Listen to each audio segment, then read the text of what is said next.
दो चीजें हमारे पास में ऐसी हैं जिनको हम चाहें तो वो हमारी एफिशिएंसी को, वो हमारी कार्य क्षमता को 10 गुना बढ़ा सकती हैं, और गलत प्रकार से प्रयोग करने पर वही चीज हमारी एफिशिएंसी और कार्य क्षमता को बहुत अप्रत्याशित रूप से घटा भी सकती हैं। वो दो चीजें हैं मोबाइल और इंटरनेट।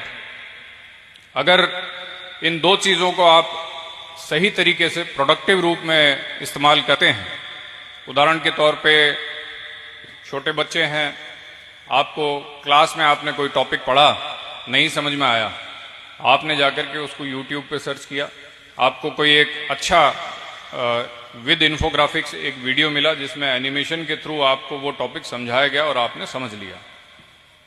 ये तो एक सकारात्मक प्रयोग मोबाइल का और इंटरनेट का हुआ। दूसरा, आपने विभिन्न जानकारियां प्राप्त करने के लिए इंटरनेट का प्रयोग किया। कौन कौन से ऑप्शंस हैं, देश दुनिया में इस क्षेत्र में, कॉमर्स के क्षेत्र में क्या चीज चल रही है, latest information, latest news, latest ज्ञान पूर्ण रूप से अपडेटेड रूप में आपको इंटरनेट पे मोबाइल के थ्रू मिल सकता है।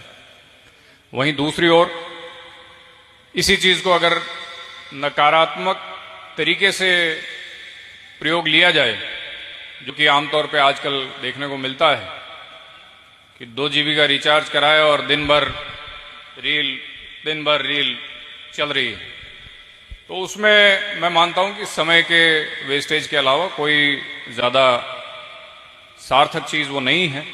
तो मोबाइल और इंटरनेट, इसको आप सकारात्मक रूप में प्रयोग करें, अपनी ऊर्जा को, अपने प्रयासों को मल्टीप्लाई करने के लिए, ना बल्कि डिवाइड करने के लिए।